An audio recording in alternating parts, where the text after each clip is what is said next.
الإله الذي يفتح الأفلاك والأراضين. الصلاة والسلام على من كان نبيا وآدم بين الماء والطين وعلى آله وأصحابه أجمعين برحمتك يا أرحم الراحمين. أما بعد، أعوذ بالله من الشيطان الرجيم. بسم الله الرحمن الرحيم. إن أولياء الله عليه ولا يؤمنون الذين آمنوا وكانوا يتقون. صدق الله مولانا العظيم وصدق رسوله النبي الكريم. نحن على ذلك من الشاهدين والشاكرين والحمد لله رب العالمين. بارك الله لنا ولكم في القرآن العظيم ونفعني بآياته بالآيات والذكر الحكيم. إنه كان جوادا كريما ملكا بر رؤوف رحيم.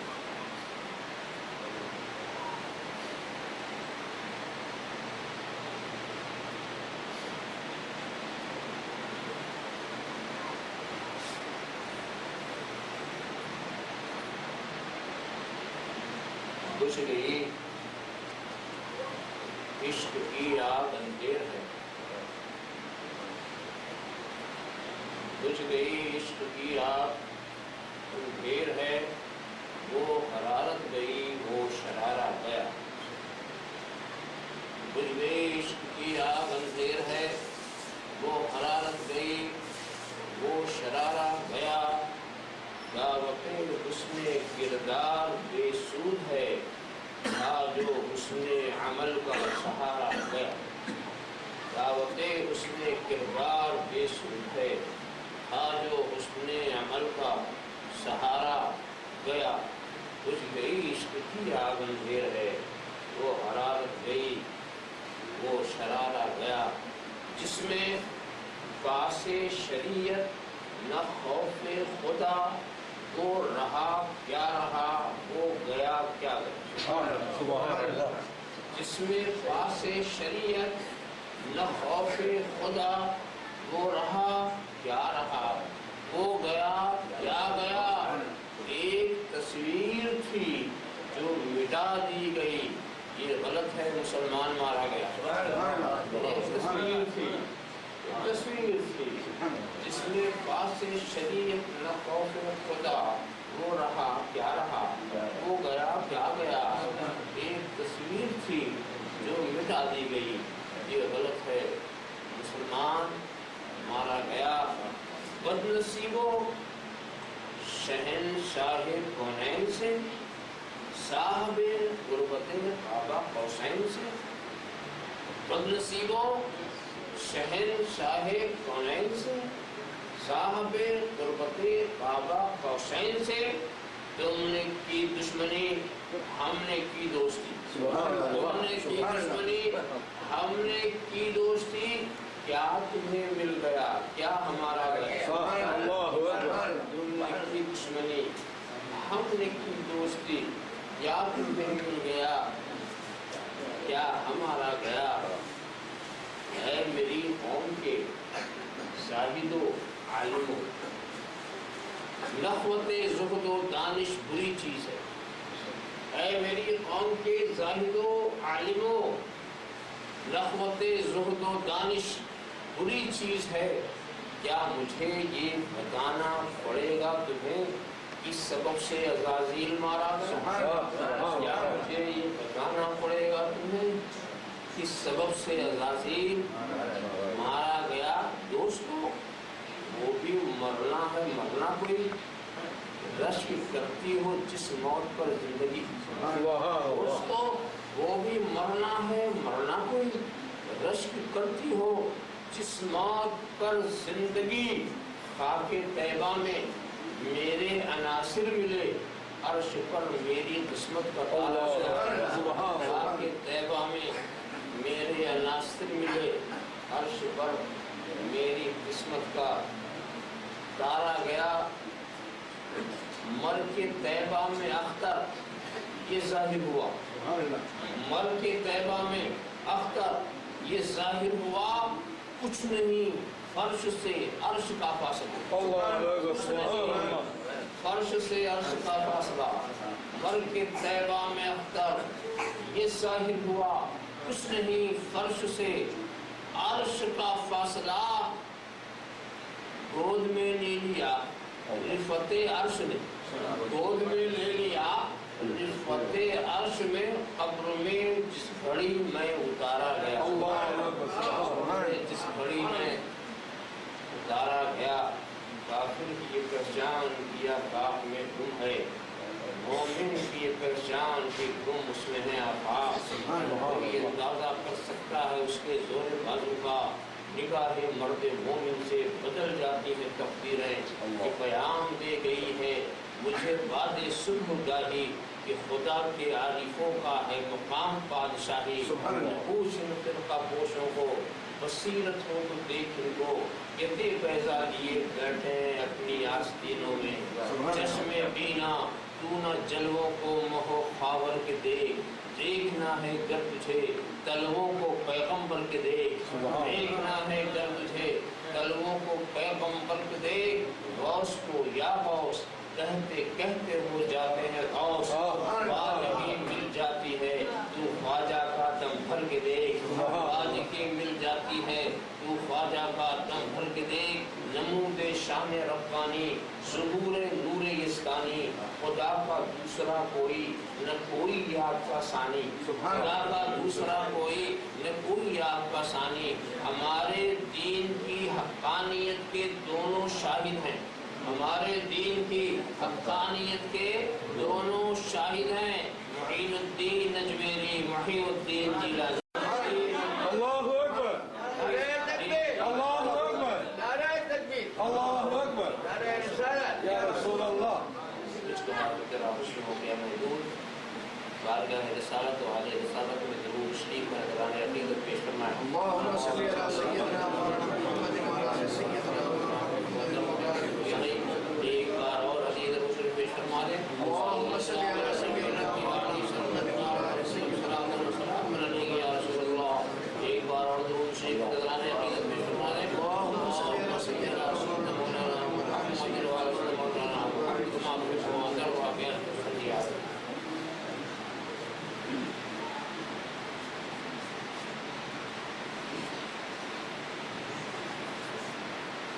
قرآن کریم کی بہت ہی مشہور و معروف آیت کریمہ کی تلاوت کا شرف میں نے حاصل کیا۔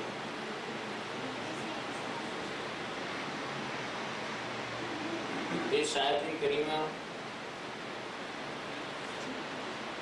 پر سنانے والے سناتے رہیں گے، اس کا سلسلہ نہ ختم ہونے والا ہے نہ ختم ہوا ہے۔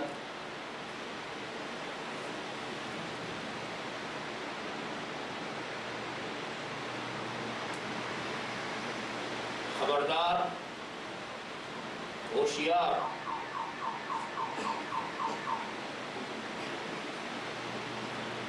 گوش پر آواز ہو جاؤ، توجہ کو ادھر ادھر سے ہٹا کر پوری طرح سنو۔ بڑی اہم بات کہی جا رہی ہے، اللہ، ہوشیار، خبردار۔ جو اللہ کے اولیاء ہیں ان کو نہ کوئی خوف ہے، نہ کوئی حزن و ملال، نہ کوئی رنج و ملال، نہ خوف ہے نہ غم۔ آپ سوچیں گے ایک ہلکی سی بات، اس کو سنانے سے پہلے ایسا چونکایا گیا کہ جیسے معلوم ہوتا کوئی بڑا گہرا نقطہ، خبردار، ہوشیار، گوش بنا ہوا، ادھر ادھر پھیلنے جانے پائے۔ جو عربی گرامر کے جاننے والوں خوب جانتے کہ اعلیٰ کہاں لایا جاتا، آپ صرف ترجمے سے سمجھ لیں، خبردار، ہوشیار۔ وہ بات کیا کہی؟ اللہ کے ولی کو نہ خوف نہ کرو، اس کی بات نہیں۔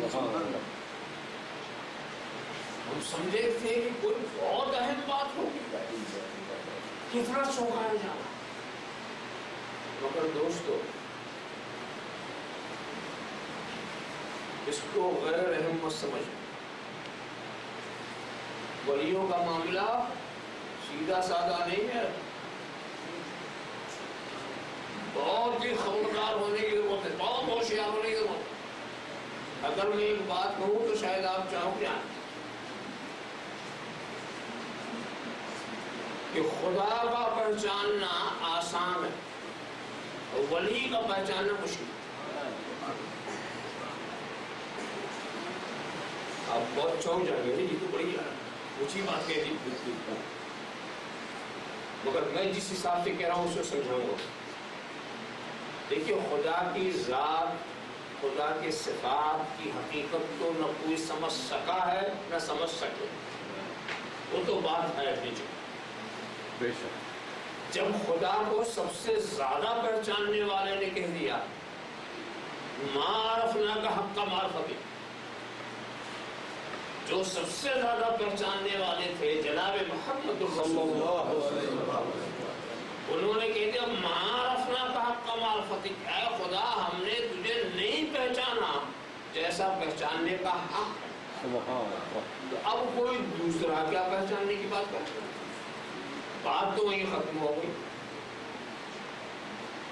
تو ذات و صفات تک ہمارے ذہن کی رسائی ہو، ہم پہچانے، یہ تو ناممکن، مگر اتنا تو پہچانا کہ اس کو پہچاننا ناممکن، اتنا تو پہچانا کہ خدا وہ ہے جس تک ذہن کی رسائی نہ پہنچے، خدا وہ ہے جو عالم امکان کی تمام باتوں سے برا البرا ہو، خدا وہ ہے جو مادہ مادیات سے پاک، مکان مکانیات سے پاک، زمانہ زمانیات سے پاک، کچھ نہ سمجھ کر بھی اتنا تو سمجھا۔ مگر ولیوں کا تو معاملہ ایسا ہے نا، یہ ہمارے اندر رہ کے ہمارے لیے مشکل ہے۔ اگر یہ کہا جاتا کہ ولی وہ ہے جو پہلے آسمان پہ رہتا، ولی وہ ہے جو دوسرے آسمان پہ رہتا، کوئی نئی دنیا میں یہ رہتے کہ ان کے سوا کوئی نہ رہتا، تو پہچان کرانا آسان تھا کہ ولی وہ ہے جو فلاں جگہ رہتا جہاں ان کے سوا کوئی نہیں رہتا، مگر وہ تمہاری ہی دنیا میں رہتے، تمہارے ساتھ اٹھتے بیٹھتے، تمہارے ساتھ کھاتے پیتے، تمہارے گھروں میں بسیرا لیتے، تمہارے ساتھ دسترخوان پر بیٹھتے، تمہاری بازاروں میں چلتے پھرتے ہیں۔ ذرا صاحب دیکھیں، اب ان کو پہچاننا کتنا مشکل ہو گیا، ہمارے اندر رہ کر کے پہچاننا کتنا مشکل۔ دیکھو یہ بات صحیح ہے کہ یہ تمہاری بازاروں میں رہتے ہیں، تمہارے ساتھ اٹھتے بیٹھتے ہیں، تمہارے ساتھ کھاتے پیتے ہیں، مگر تم میں اور ان میں بڑا فرق ہے۔ کیوں؟ تم خوف والے ہو، یہ بے خوف، تم رنج و ملال والے ہو، یہ بے رنج ہے، بے غم ہے۔ تو بتاؤ جو ہر وقت ڈرتا رہتا ہو اس جیسا کیسے ہو جس پہ کوئی خوف ہی ہو؟ جو ہر وقت غم کے اندر گھرا ہوا ہو اس جیسا کیسے ہو سکتا جو غم سے بے نیاز ہو؟ تو نہ انہیں خوف نہ انہیں غم۔ دوستو اگر ولیوں کو پہچاننا آسان ہوتا تو لوگ ولیوں کو بری طرح سمجھتے، یہ پتا چل رہا کہ سمجھنا بہت مشکل ہے، تمہارے اندر آ کر تمہارے لیے مشکل ہو گئے، تو ان کا معاملہ بہت ہی اہم ہے، خبردار ہوشیار۔ جو اللہ کے ولی ہے انہیں نہ خوف ہے نہ غم۔ میں خوبی کی بات بتا دوں پہلے، ولی کی معنی تو بہت آتا ہے اور ہر معنی کی تشریح ممکن ہی نہیں کہ ایک جگہ اور ایک وقت میں ہو سکے، سمجھا؟ مگر ایک ولی کا معنی وہ ہے جو سب آپ لوگ جانتے ہیں۔ ویسے ولی کے معنی دوست کے بھی ہیں، ولی کے معنی محبوب کے بھی ہیں، ولی کے معنی مددگار کے بھی ہیں، ولی کے معنی مطلوب کے بھی ہیں، مگر ایک ولی کا معنی ہے قریب۔ ولی کسے کہتے ہیں؟ قریب۔ اور یہ اس وقت آپ اس طرح سے سمجھتے ہیں، کہیں کسی نابالغ بچے کی شادی کا اگر کہیں رواج ہو تو پوچھا ہے اس کا ولی کون ہے، ولی کی ضرورت ہو، یا کبھی ایسا ہے کسی کی نماز جنازہ کی بات ہو تو پوچھا جاتا ہے نماز پڑھنے ولی سے اجازت، ولی کون؟ ولی کون؟ تو یعنی جو قریب ہو، تو ولی کے معنی قریب۔ اب اسی معنی کو لے کر کیا کریں؟ اللہ کے قریب جو ہیں، اللہ کے اولیاء یعنی اللہ کے جو قریب ہیں انہیں نہ خوف ہے نہ غم۔ بڑی خوبی کی بات، بڑی خوبی کی بات کیا؟ یہی آیت دعویٰ بھی ہے، یہی آیت دلیل بھی۔ دعویٰ کیا ہے کہ جو اللہ کے قریب اسے نہ خوف نہ غم، اور دلیل کیا؟ جب خدا کے قریب تو کیا خوف کیا ہو؟ بتاؤ، بادشاہ کے جو قریب ہوتا ہے اسے چوروں ڈاکوں کا غم خوف؟ بتاؤ، جو علم کے قریب ہوتا ہے اسے جہالت کا غم، جہالت کا خوف؟ جو قدرت کے قریب ہوتا ہے اس کو کیا مجبوری کا خوف؟ جو اختیار کے قریب ہوتا ہے کیا اسے لاچاری کا خوف؟ جو عدل کے قریب ہوتا ہے کیا اسے بے انصافی کا خوف؟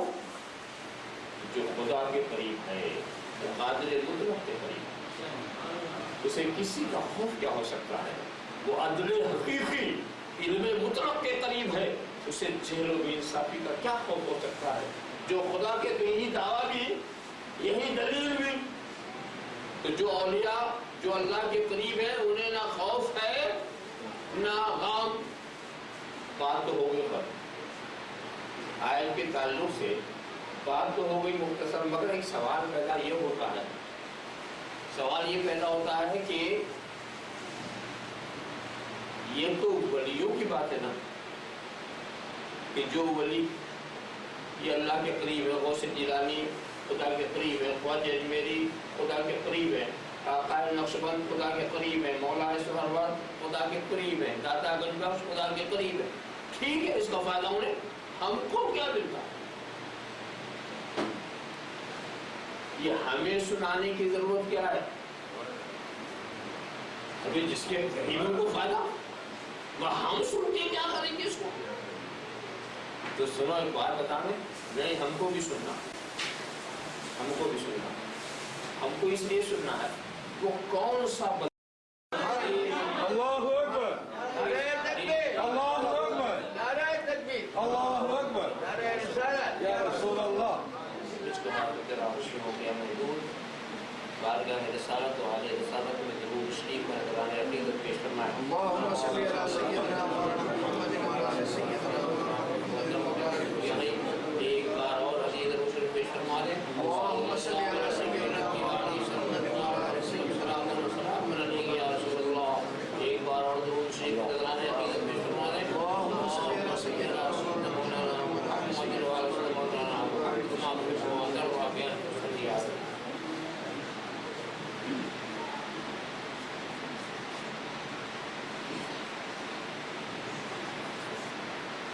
قرآن کریم کی بہت ہی مشہور و معروف آیت کریمہ کی تلاوت کا شرف میں نے حاصل کیا۔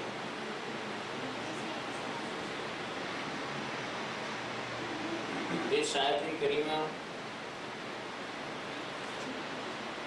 پر سنانے والے سناتے رہیں گے، اس کا سلسلہ نہ ختم ہونے والا ہے نہ ختم ہوا ہے۔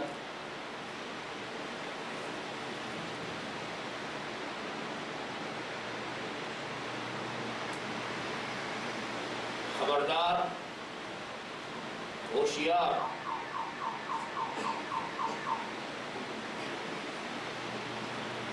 ہوش پر آواز ہو جاؤ، توجہ کو ادھر ادھر سے ہٹا کر پوری طرح سنو۔ بڑی اہم بات کہی جا رہی، اللہ، ہوشیار، خبردار۔ جو اللہ کے اولیاء ہیں ان کو نہ کوئی خوف ہے، نہ کوئی حزن و ملال، نہ کوئی رنج و ملال، نہ خوف ہے نہ غم۔ آپ سوچیں گے ایک ہلکی سی بات، اس کو سنانے سے پہلے ایسا چونکایا گیا کہ جیسے معلوم ہوتا کوئی بڑا گہرا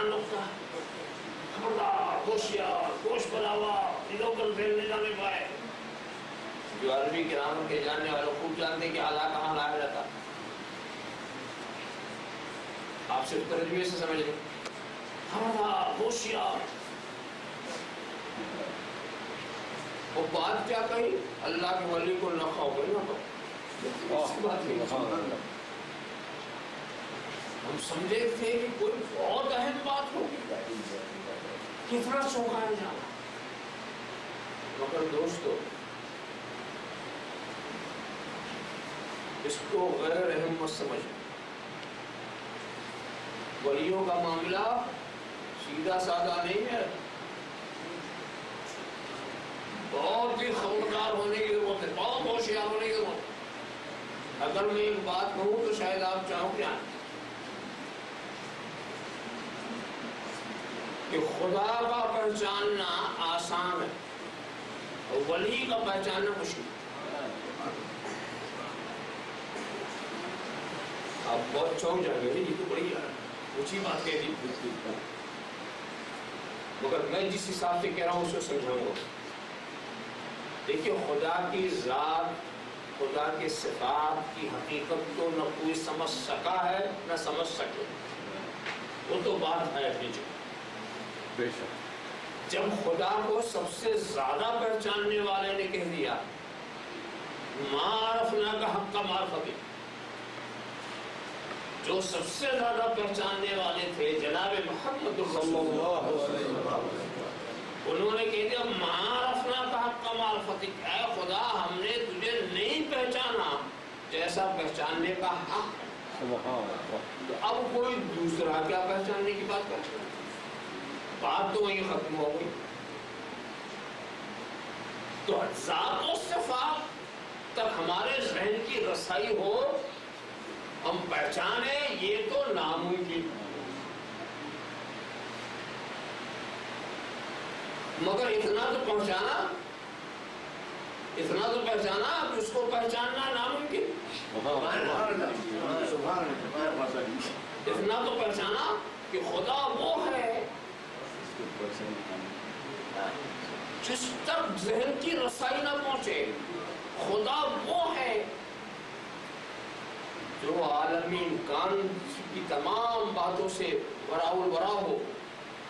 خدا وہ ہے جو مادہ مادیات سے پاک، مکان مکانیات سے پاک، زمانہ زمانیات سے پاک. کچھ نہ سمجھ کر بھی اتنا تو سمجھا. مگر ولیوں کا تو معاملہ ایسا ہے نا کہ ہمارے اندر رہ کے ہمارے لیے مشکل ہے.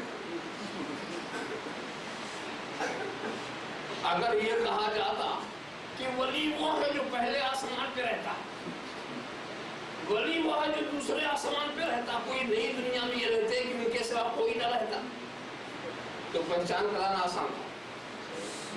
کہ ولی وہ ہے جو فلاں جگہ رہتا جہاں ان کے سوا کوئی نہیں رہتا.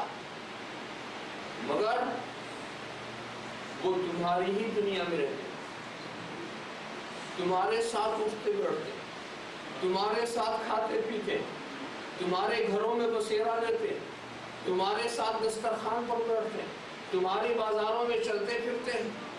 ذرا صاحب دیکھیں، اب ان کو پہچاننا کتنا مشکل ہو گیا.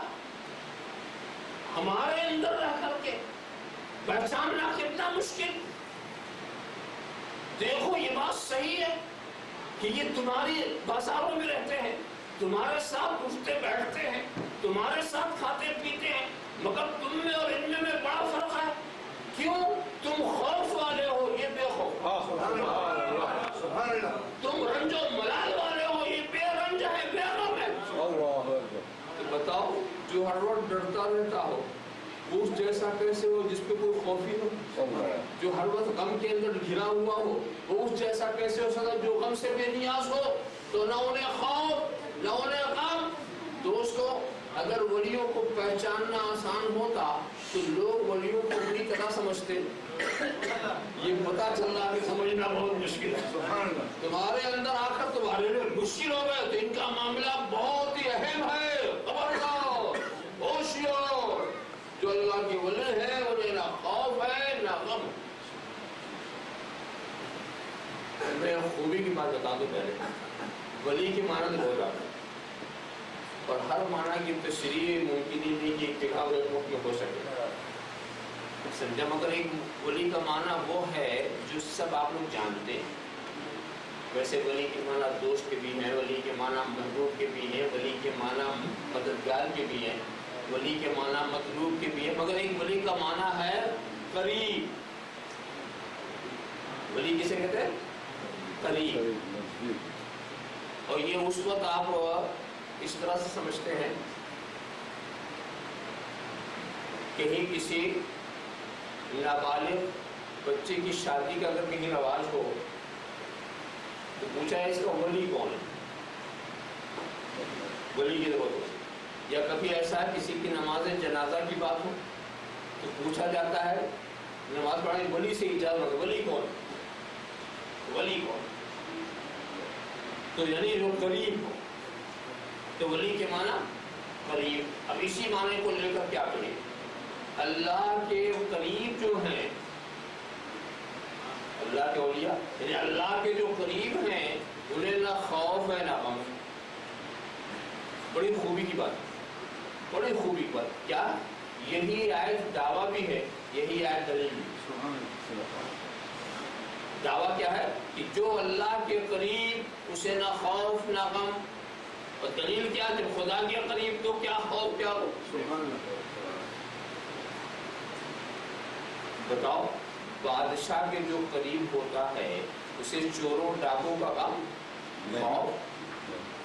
بتاؤ، جو علم کے قریب ہوتا ہے اسے جہالت کا غم، جہالت کا خوف. جو قدرت کے قریب ہوتا ہے اس کو کیا مجبوری کا خوف. جو اختیار کے قریب ہوتا ہے کیا اسے لاچاری کا خوف. جو عدل کے قریب ہوتا ہے کیا اسے بے انصافی کا خوف. جو خدا کے قریب ہے، وہ قادر مطلق کے قریب، اسے کسی کا خوف کیا ہو سکتا ہے.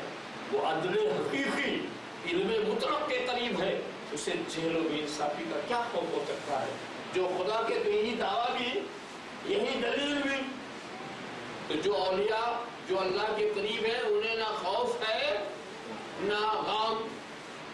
بات تو ہو گئی ختم. آیت کے تعلق سے بات تو ہو گئی مختصر، مگر ایک سوال پیدا یہ ہوتا ہے، سوال یہ پیدا ہوتا ہے کہ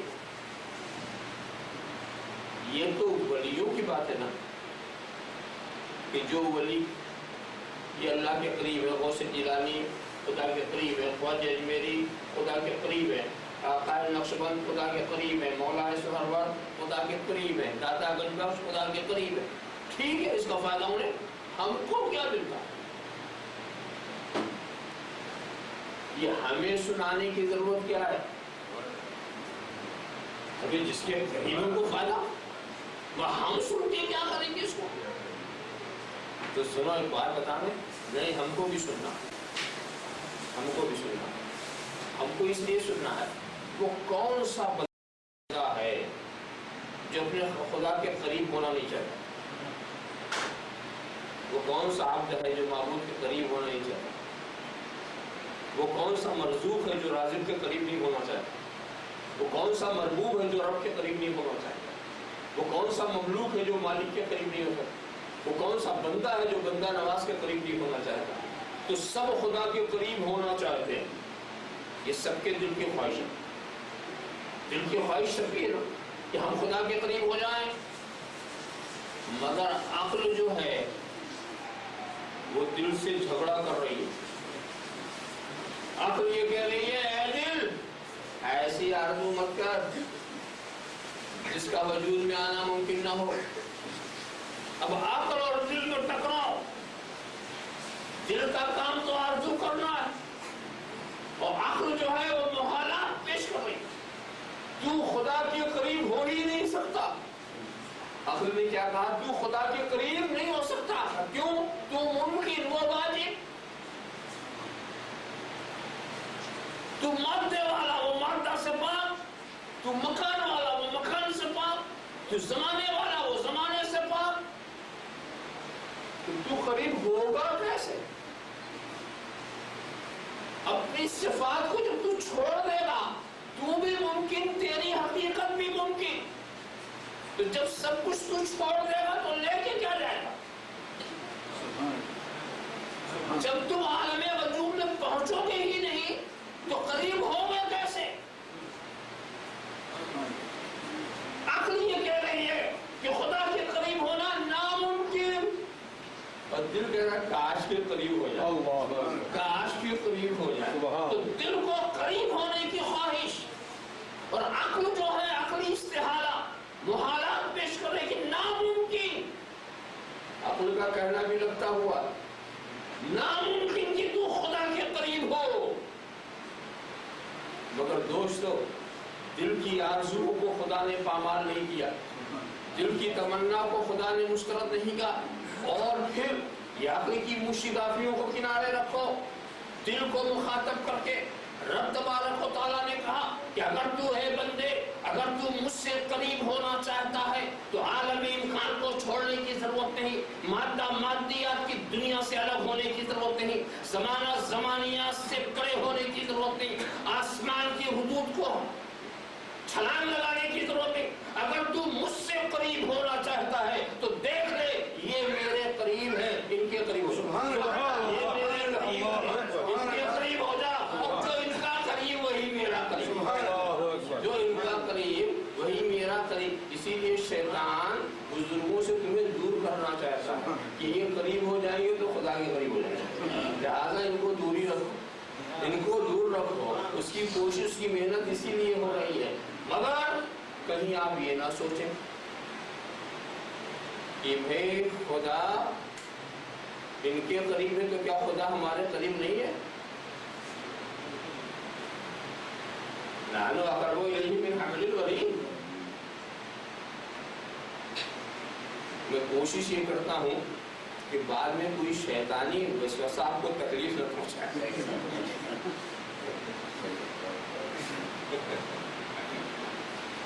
نحن اقرب الیہ من حبل الورید. خدا ہم سے قریب رگے جا سے قریب، ایسا قریب کہ مجھ کی قدرت بتا نہیں سکتی. ایسا کیسے ہو سکتا ہے کہ علامہ جلال الدین ہمارے قریب ہو اور ہم اس سے دور ہو؟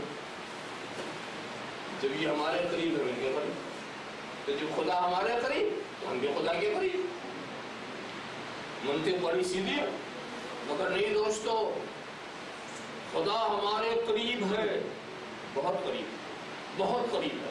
اس قربت کو ہم سمجھا نہیں سکتے، مگر ہم خدا سے دور ہیں، ہم خدا سے دور ہیں، بہت دور ہیں، بہت دور ہیں. اس کی اطاعت سے دور، اس کی محبت سے دور، اس کے فرامین کی تعمیل سے دور، اس کی پیروی سے دور، اس کی ہدایات سے دور. ہم اپنی دوری نہیں سمجھا سکتے، ہم کتنا دور، اور نہ اس کی قربت سمجھا سکتے وہ کتنا قریب. تو وہ تو قریب ہے، ہم دور ہیں. مگر یہ وہ ہے خدا ان کے قریب، یہ خدا کے قریب، یہ خدا ان کے قریب اور یہ خدا کے قریب. مگر پھر بھی آپ کی سمجھ میں نہیں آ سکتا. بھی ایسی بات تو سمجھ میں آتی کہ خدا قریب ہو ہم دور، ایسا کیسے؟ ورنہ جس حساب سے ہم نے دور بتایا وہ بات سمجھ لینی چاہیے. مگر یہ کیسے ہو سکتا خدا ہمارے قریب؟ یہ ہوتا ہے کبھی کبھی چیز ہمارے قریب ہو مگر ہم دور ہو. اس سلسلے میں ایک بڑی مثال بڑی آسان ہے کہ آسانی سے سمجھ آ جاتی ہے. پہلے آپ میرے ساتھ ساتھ چلیں گے دھیرے دھیرے. ایک صاحب سفر کو چلے اور ان کے پاس ایک بڑی قیمتی ہیرے کی انگوٹھی، ہیرے کا نام اس پر کتنا قیمتی انگوٹھی. اس کے بعد کیا ہوا، ہیرے کی انگوٹھی دیکھ کر ایک دوسرے صاحب بھی ساتھ کو لیے. ابھی بتانے کی ضرورت ہے کہ دوسرے کون ہے. ارے بھائی دنیا کا طریقہ ہے دولت لے کے چلو گے نا تو لٹیرے پیچھے چلیں گے. سبحان اللہ، سبحان اللہ. دنیا کی دولت لے کے چلو گے تو دنیا کے لٹیرے پیچھے لگیں گے، اور دین کی دولت لے کے چلو گے تو دین کے لٹیرے پیچھے لگیں گے. وہ پیچھے لگے گا، دولت والے کے تو پیچھے لگنی ہے. اچھا اس کے بعد یہ لٹیرے بڑے چلاک ہوتے ہیں. ان سے پوچھا جائے کہ آپ جائیں گے کہاں تو اس کو تو پتا نہیں کہ ہمارا ہاتھ کہاں لگے، پتا نہیں، تو وہ کہتا ہے جہاں تک آپ جائیں گے وہاں تک میں بھی جاؤں، اس لیے کہ داؤں کہاں لگتا ہے، اگر میں یہی کہہ دوں کہ یہی رک جانا ہے تو مجھے معروف جانا پڑے گا، آگے تو بڑھ نہیں سکتا، پتا نہیں کام چلے کہ نہ چلے، جہاں تک تو جائے گا وہاں تک میں نہیں جاؤں گا، وہاں تک جائے گا، کہاں تک کا ساتھی، وہاں تک کا ساتھی۔ وَمِنَ النَّاسِ مَن يَقُولُ آمَنَّا بِاللَّهِ وَبِالْيَوْمِ الْآخِرِ، لوگوں میں سے ایسے ہیں جو کہتے ہیں ہم اللہ کو مان گے اور قیامت کے دن کو مان گے، یعنی یہاں سے قیامت تک کے ساتھی، قیامت تک کے ساتھی ہو گئے نا، پتا نہیں گاؤں کہاں لگے، لہذا قیامت تک کے ساتھی۔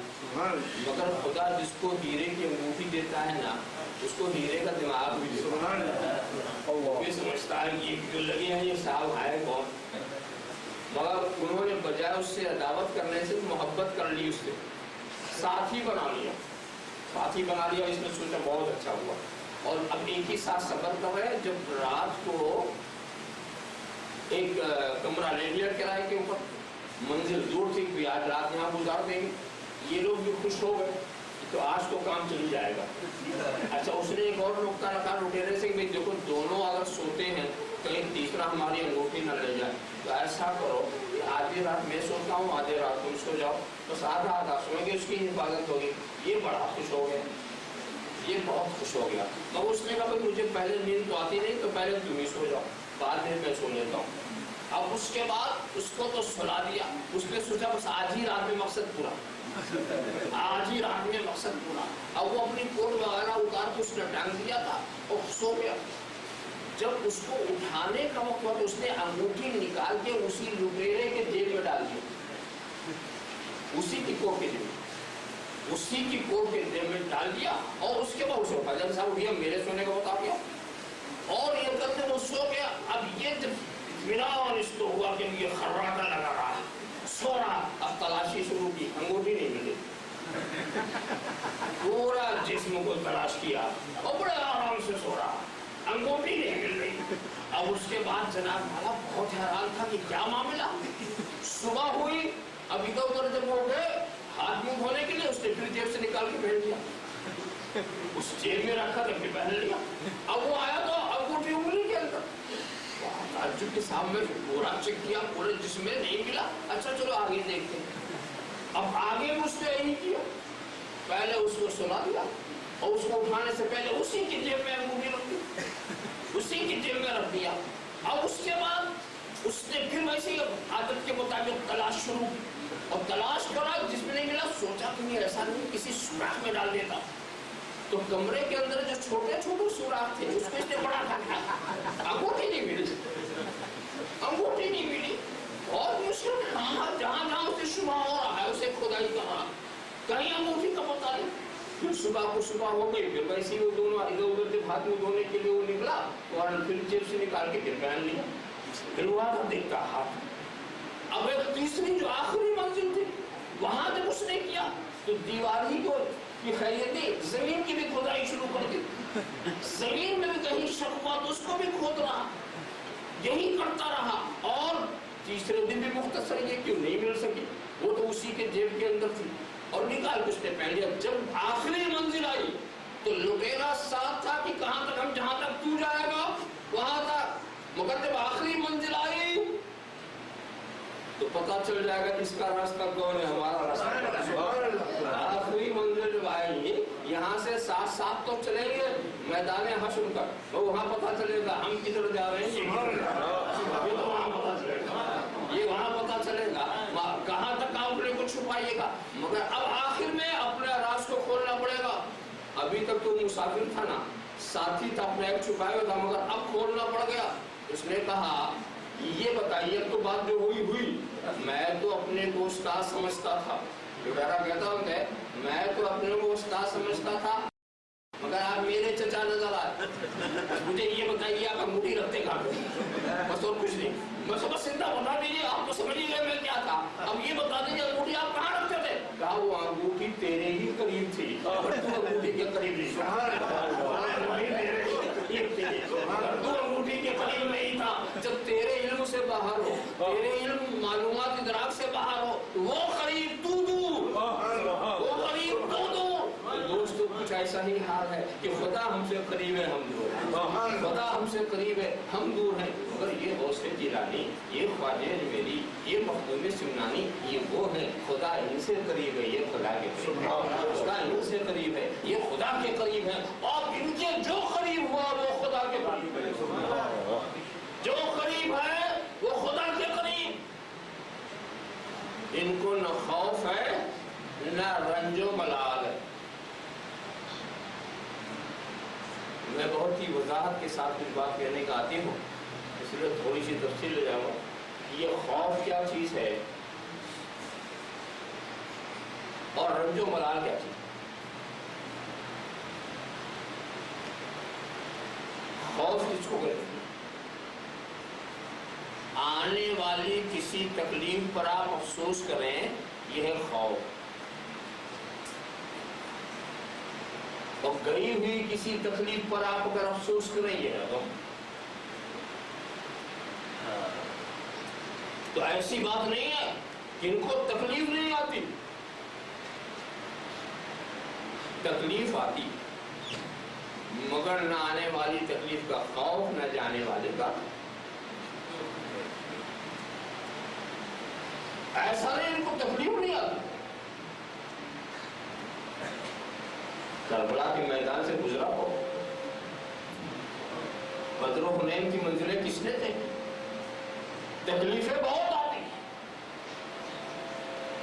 مگر ان کا عالم عجیب ہے۔ نحن نفرح بالبلا کما یفرح عن الدنیا بالنعم، ہم مصیبتوں سے ایسا خوش ہوتے ہیں جیسا دنیا والی نعمتوں سے خوش ہوتے ہیں۔ سبحان اللہ۔ یہ صبر والی منزل سے آگے کی منزل ہے، یہ شکر کی منزل ہے، یعنی جب مصیبتیں ان پر نازل آتی ہیں تو یہ خدا کا شکر کرتے ہیں۔ اللہ، ہم پر جب نعمتیں آتی ہیں تو ہم شکر کرتے ہیں، اور یہ مصیبت ہی کو نعمت سمجھ رہے ہیں، نعمت سمجھ رہے ہیں، اور ان کا انداز فکر ہی ہے جل جلالہ۔ حضرت امام رضا کا واقعہ، ان کے ہاتھ میں ہتھکڑی، پیر میں بیڑی، ایک چاہنے والی نے دیکھا، دیکھ کر کے اس کو بڑا افسوس ہوا، بڑا افسوس ہوا، کہا سرکار ایسا ہوتا، یہ بیڑی میرے پیر میں ہوتی، یہ ہتھکڑی میرے ہاتھوں میں ہوتی تو کیا اچھا ہوتا۔ حضرت مسکرا پڑے، مسکرانا تھا کہ بیڑی ٹوٹ کے کنارے، ہتھکڑی الگ، ہتھکڑی الگ۔ حضرت نے اپنے تصرف سے دکھا دیا، دیکھا تم نے، انہوں نے مجھے پابند نہیں کیا، میں نے ان کو پابند کیا، یہ میں نے پابند کیا، اور میں اس حالت کو اس لیے پسند کرتا ہوں تاکہ اپنے خدا سے کبھی غافل نہ رہوں۔ تو یہ لوگ ایسے نہیں ہیں جو کسی تکلیف پر غم کریں، رنجیدہ خاطر ہو، یہ بلاؤں کی بلائیں لیتے ہیں، بلاؤں سے خوش ہوتے ہیں، شکر ادا کرتے ہیں، اور انہیں ڈر بھی نہیں، کسی کا ڈر نہیں۔ ایک بات بتائیے، ہم آپ کو ڈرنے والے لوگوں میں نا ایک لسٹ بنائیے کہ ہم کس کس چیز سے ڈرتے ہیں، اور پھر آئیے ان کی زندگی میں دیکھیں کیا یہ بھی اس سے ڈرتے ہیں۔ تفصیل کے میدان میں چلیے، ہم کس کس چیز سے ڈرتے ہیں؟ جانتے ہو ہر انسان جہالت سے ڈرتا ہے، جہالت سے کوئی آدمی جاہل نہیں رہ سکتا، اسی لیے جہالت کو دور کرنے کے لیے اربوں خربوں کا پلان پوری دنیا میں پھیلا ہوا، یہ یونیورسٹیاں، یہ کالجز، یہ اسکولز، یہ ادارے، یہ دینی مدارس، یہ سارے دارالعلوم کیوں ہیں؟ اس لیے کہ کوئی جاہل رہنا نہیں چاہتا، اور لوگ جہالت سے ڈرتے ہیں، اور جہالت ہے بھی بڑی خطرناک چیز، نقصان پہنچانے والی چیز ہے۔ تو اب آپ خیال کرو کہ کوئی جاہل نہیں رہتا، جہالت سے ڈرتے ہیں، اور کس چیز سے ڈرتے ہیں؟ مفلسی سے ڈرتے ہیں۔ کون انسان ہے جو مفلسی چاہتا ہے؟ اس سے خوف زدہ نہ ہو۔ یہ فیکٹریاں، یہ ملیں، یہ کائنات کی گہما گہمی، یہ ہما ہمی، یہ تجارتی دوڑ دھوپ، یہ جو محنت آپ کرتے ہیں پیسہ کمانے کے لیے، اس کا مطلب یہ ہے کہ ہر انسان مفلسی سے ڈرتا ہے۔ مفلسی بھی ایک چیز ہے جو ڈرانے والی چیز ہے. دوسری بات کیا ہے؟ ویسے ڈرنے والے تو چور ڈاکوؤں سے بھی ڈرتے ہیں, درندوں سے ڈرتے ہیں, آپ کے شوروں سے ڈرتے ہیں, دریا کی لہروں سے ڈرتے ہیں, اور آگے چلیے تو موت کے وقت سے ڈرتے ہیں, قبر کی منزل سے ڈرتے ہیں, حشر کے عالم سے ڈرتے ہیں. تو ڈرانے والی چیزیں یہاں سے وہاں تک کتنی, مگر اللہ کا ولی کسی چیز سے نہیں ڈرتا, نہیں ڈرتا. وہ بے علمی سے نہیں ڈرتا, جہالت سے نہیں ڈرتا. کیوں نہیں ڈرتا؟ کہ جو جاہل ہے وہ ولی نہیں ہو سکتا. جو جاہل ہے وہ ولی نہیں ہو سکتا, اور خدا جس سے اپنا ولی بناتا ہے اسے جاہل نہیں لگتا. سبحان اللہ. علم کے ذرائع بہت ہیں, یہ ضروری نہیں کہ مکتبی سے حاصل کرو تو علم ملتا. خدا کسی کو دینا چاہے, خدا کسی کو دینا چاہے تو پھر وہ بغیر کسی مکتب میں گئے بھی سیکھ لے. غیر مکتب حضرت ابوالحسن خرقانی غوث الواصلین ہے, کسی مکتب کا چہرہ نہیں دیکھا, اور جو مکتب میں پڑھ کر کے محدث ہو کر آئے وہ ان سے فیض لے رہے. ذرا صاحب دیکھیں, حضرت عبدالعزیز دباغ یہ بھی امی, تو معلوم ہوا کہ جو جاہل ہے وہ ولی نہیں, جسے خدا اپنا ولی بناتا ہے اسے جاہل نہیں لگتا. وہ روشن ضمیر ہوتے ہیں, ان کو جہالت نہیں ڈرا سکتی. میں واقعات کی روشنی میں آپ سے بات عرض کروں. یہ دیکھیے مولانا روم کی کیا شان ہے. ان کے دل میں خیال آیا کہ حضرت شمس تبریزی کا بڑا شہرہ سنا ہے, چلے مرید ہو جائیں. مرید ہونے کا دل میں خیال آیا, اور جو حضرت شمس کے پاس گئے تو دیکھا ان کے مکان پہ دربان پہرے دار کھڑا. حضرت مولانا روم کو یہ چیز پسند نہیں آئی, ان کے دل میں یہ خیال آیا درے درویش را دربار نمایا. درویش کے دروازے پر دربار نہیں چلے, بادشاہ رکھتے ہیں دربار, فقیروں کو کیا, بادشاہ رکھتے ہیں دربار. درے درویش را دربار نمایا, درویش کے دروازے پر دربار نہیں چاہیے. یہ سوچا, پلٹ آئے, گئے تھے مرید ہوئے, وہاں سے پلٹ آئے. رات کو خواب کیا دیکھتے ہیں کہ ایک اور سے کنارے کتاب دیکھ رہے ہیں, اتنے میں حضرت شمس چلے آئے. حضرت شمس نے کہا مولانا یہ چیز, مولانا یہ کیا ہے؟ تو مولانا بھی اسی انداز سے بولتے ہیں علم اس کی تو نہیں جانے, یہ ایسا علم ہے جس کو تم نہیں جانتے. حضرت شمس نے کتاب اٹھا کے ہال میں ڈال دیا. مولانا کا تو حال ہی خراب ہو گیا, کیسا شخص ہے, میری کتاب کو ضائع کر دیا, یہ کر دیا. تو جب گھبراہٹ ہوئی تو حضرت شمس نے اشارہ کیا, کتاب واپس اوپر آ گئی. جب اوپر آئی تو صرف پانی کا اثر بھی نہیں. سبحان اللہ. مولانا بھی حیران ہو گئے. مولانا پوچھتے ہیں یہ چیز یہ کیا ہے, یہ چیز یہ کیا ہے؟ حضرت شمس نے کہا یہ راز ہے اس کی تو نہیں جانتی, یہ ایسا راز ہے جو تم نہیں جانتے, یہ ایسا راز ہے جو تم نہیں جانتے. اتنا کہنا تھا, آنکھ کھلی تو آنکھ ہی کھل گئی, اور مولانا کی بارگاہ میں حاضر ہو گئے. حضرت شمس کی بارگاہ میں حاضر ہو گئے, اور جب حضرت شمس کی بارگاہ میں پہنچے, حضرت شمس نے پہنچتے ہی پوچھا اے مولانا ذرا وہ مصرع تو سناؤ جو سوچ کے چلے گئے, جو سوچ کے چلے گئے تھے. شرمندگی تو بہت تھی مگر اب سنانا ہی پڑا, حضرت کا حکم تھا سنانا پڑا. کہا درویش را دربار نمائے. کہا مولانا اس مصرع کو مکمل کر لو, ایک اور بڑھا دو, ایک اور بڑھا دو. درے درویش را دربار نمائے ببایت تا سگے دنیا نہیں آیا, ببایت تا سگے دنیا نہیں آیا. تم یہ کہتے ہو کہ درویش کے دروازے پر دربار نہیں چاہیے, نہیں نہیں, درویش کے دروازے پر بھی دربار چاہیے. تاکہ دنیا کے کتے نہ گھسائیں، تاکہ دنیا کے کتے نہ گھسائیں۔ دوستو بولو، ایسے روشن ضمیروں کو کیا جہالت ڈرا سکتے ہیں؟ کیا انہیں جہالت کا خوف ہو سکتا ہے؟ اور آگے چلو، یہ حضرت بایزید بستامی ہے، ان کی بارگاہ میں ایک آتا ہے نصرانی اپنے زنار کو چھپا کر کے مسلمانوں کی شکل بنا کر، اور آ کر کے ان سے پوچھتا ہے کہ ذرا سا ہمیں مطلب تو بتا دیجئے، اتقوا بفراست المومن،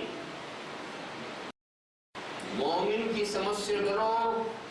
تو اس کے باوجود کہتے کیا ہے؟ پہلے وہ نکال جو اندر چھپا ہوئی ہے، پہلے اپنی زنار نکال، پھر سن۔ یہ سمجھ ایمان کی روشنی مل گئی، وہ ایمان لے آتے ہیں، اور ایمان لانے کے بعد کہتے ہیں حضور یہ جو جواب آپ نے دیا ہے تو بہت سے سارے فقیروں کے پاس گیا، کسی نے نہیں دیا۔ تو کہا سنو، سارے فقیروں کو تمہارا جواب معلوم تھا، جہاں جہاں تم گئے مجھے معلوم ہے، مگر وہ بات یہ ہے وہ یہ بھی تو جانتے تھے کہ تیرا ایمان تو میرے ہاتھ لکھا ہوا، اس لیے وہ خاموش رہتے۔ درویشوں کی خاموشی کو جہالت نہ سمجھنا، خاموش رہتے ہیں تو حکمت ہوتی ہے، بولتے ہیں تو کرامت ہوتی ہے۔ اچھا آپ دیکھیں یہاں پر ایک نقطے کی وجہ ہے کہ اس نے کافر نے کیا دیکھا؟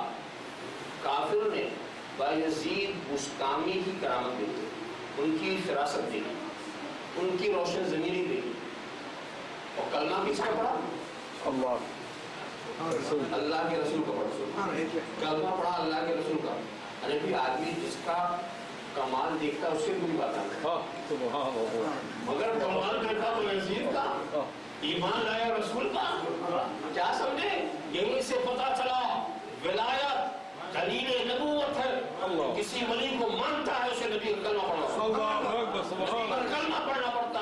اسی لیے ہم دیکھتے ہیں جو نبی کو نہیں ماننا چاہتے نا ولیوں سے باتیں کر رہے، نبی کو نہیں ماننا چاہتے ولیوں سے، دعویٰ کو نہیں ماننا چاہتے اور دلیل کے قریب بھی نہیں جانا چاہتے۔ تو میں بتا یہ رہا تھا کہ ایسے روشن ضمیروں کو جہالت کیا کرا سکتی ہے؟ ایسے ہی دیکھو، یہ تو خیر مولانا روم تھے، مولانا عبدالرحمن جامی کا بھی قصہ، وہ بھی خواجہ عبید اللہ حرار کی خدمت میں گئے تھے، دیکھا بڑی اچھی شاندار بلڈنگ، بڑے اچھے مکان میں، ان کے دل میں خیال ہے یہ کیسا فقیر جو دنیا کو دوست رکھتا، یہ کیسا فقیر جو دنیا کو دوست رکھتا، نہ مردستان کی دنیا دوست دارت، یہ سوچ کے چلے گئے، نہ مردستان کی دنیا دوست دارت، یہ سوچ کے چلے وہ بھی کوئی مرد ہے، وہ بھی کوئی فقیر ہے جو دنیا کو دوست رکھے، یہ سوچ کر چلے گئے۔ خواب میں کیا دیکھتے کہ میدان قیامت، اور ایک صاحب ان کے گلے میں پھندا ڈالے ہوئے، جامی صاحب، جامی بڑا قرضہ میرا لیا آج دینا ہوگا، یہ قیامت کے دن چھوڑوں گا نہیں، پریشان ہے۔ ایک دن ملتے خواجہ عبید اللہ گھوڑے پر بیٹھے ہوئے چلے آئے، پوچھا کیا بات ہے؟ کہا کہ میرا قرض اس نے بہت کھایا، ایک پیسہ نہیں دیا، آج میں سپنے کی چھوڑوں گا۔ کتنا نہیں آپ کہا؟ یہ فوراً آپ نے نکال کے دیا، جاؤ چھوڑ دو اس کو۔ میدان قیامت میں ان کی یہ شان، یہ آنوان، ایک ان کی بھی آنکھ کھلی، دوڑے ہوئے گئے حضرت کے پاس، انہوں نے بھی نہیں پوچھا ذرا وہ مصرع تو سناؤ جو سوچ کے چلے گئے تھے، سناؤ جو انہوں نے کہا نمردستان کی دنیا دوست دارت کا ایک لفظ اور بڑھا لو، اگر دارت برائے دوست دارت، اگر دارت برائے دوست دارت، وہ مرد نہیں ہے جو دنیا کو دوست رکھے، مگر رکھے بھی تو دوست کے لیے رکھے، خدا کے لیے رکھے۔ دوستو اسلام سرمایہ داری کا مخالف نہیں ہے، اسلام تمنگری کا مخالف نہیں ہے، نہ اسلام تمنگری کا مخالف ہے، نہ اسلام درویشی کا مخالف ہے۔ اسلام تو یہ چاہتا ہے تمنگری ہو تو عثمان غنی کی ہو، درویشی ہو تو علی مرتضیٰ کی ہو۔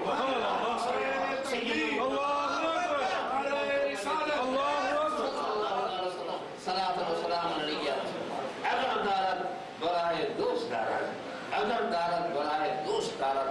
ایسے ہی دیکھیے حضرت جنید بغدادی کا قصہ، جوانی کا عالم تھا، چلے جا رہے تھے، دیکھا دریا کے کنارے ایک نوجوان ہے، اس کے پہلو میں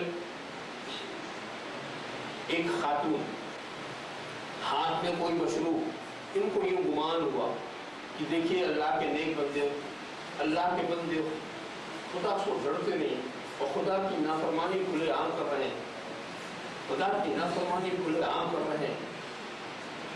اتنے میں دیکھتے کیا ہیں، دریا میں کشتی اڑ گئی، یہ نوجوان کود کے جاتا، اس میں سے ایک کو بچا کے لایا، پھر گیا، پھر دوسرے کو بچا کے لایا، ویسے جنید کی طرف وہ کیا، ارے جنید کو تم بھی بچا کے لاؤ، تو کہتے مجھے تیرنا نہیں آتا، مجھے تیرنا، تو وہ کہتے ہیں تیرنا نہیں آتا، بدگمانی کرنی خوب آتی ہے، بدگمانی کرنی خوب آتی ہے۔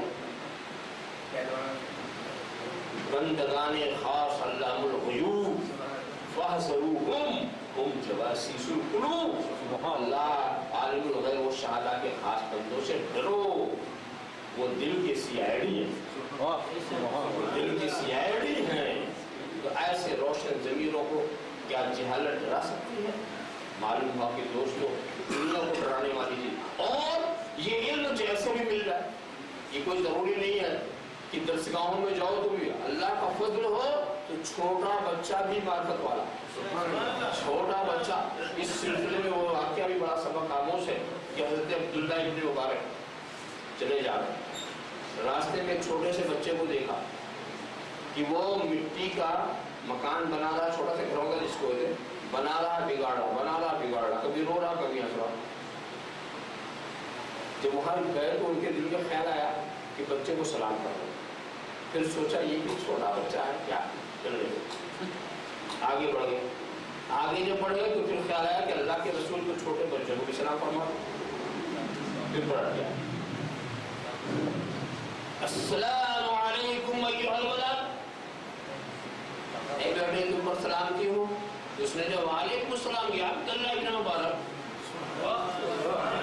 یہ عبداللہ ابن مبارک آپ پر بھی کھائے، میرا نام کیسے جان لیا، میرا نام کیسے جان لیا، بچہ تو نے کیسے جان لیا؟ جو خدا کو جان لیتا ہے اسے کسی سے بھی نہیں، آج سب سے زیادہ مشکل کام خدا کو جاننا ہے، جب اس کو جان لیا تو بندے کو جانا تو کوئی مشکل نہیں، سب سے بڑی مشکل چیز غیب الغیب کا جاننا۔ اب انہوں نے سمجھا کہ بچہ عارف ہے، یہ بچہ عارف ہے، تو اب سوچا کچھ اور سوال کرنا، اب بچے یہ بتا یہ تو گھر بناتا ہے بگاڑتا ہے، اس میں کیا معاملہ؟ کہا میں بنا کے دکھاتا ہوں کہ میرے خدا نے ساری دنیا کو یوں ہی بنا دیا، اور بگاڑ کے دکھاتا ہوں ایسے ہی بگاڑ دے گا، میرا گھروندا ہے، چاہے بناؤں چاہے بگاڑوں، اس سے مطلب جب بنایا تو کسی کو حق نہیں کہ پوچھے کیوں بنایا، اور جب بگاڑا تو کسی کو حق نہیں کہ کیوں بگاڑا، کسی کو حق نہیں کہ بندے پوچھے کہ خدا نے دنیا کیوں بنا دی اور کیوں بگاڑ دے گا، یہ کیوں کرنے کا تمہیں حق نہیں، میں دنیا کے سوا اور اس کی نفی کا نقشہ کھینچ رہا ہوں۔ پھر کہا بچے بتا تو کبھی روتا کبھی ہنستا، اس کی وجہ کیا ہے؟ کہا کہ معاملہ ایسا ہے کہ عالمی ارواح میں جب خدا نے ہم سے پوچھا تھا، سارے لوگوں سے پوچھا تھا الست بربکم، کیا میں تمہارا رب نہیں ہوں؟ تو میں نے بھی کہا تھا بلا شہدنا، میری روح نے بھی کہا تھا، تو وہاں میں اس کی ربوبیت کا اقرار کر کے آ رہا ہوں، اور یہاں میں اس کا حق نہیں ادا کر پا رہا، اس کی ربوبیت کا میں حق نہیں ادا کر پا رہا ہوں، اس پر مجھے رونا ہے، اس پر مجھے رونا ہے۔ اچھا اس سوال کے بعد ایک سوال انہوں نے اور کہا، بڑا اہم سوال جو ان کے ذہن میں تھا، اس کا حل ان کے پاس پائی ہے، وہ کیا کہ نفس میں اور عقل میں فرق کیا؟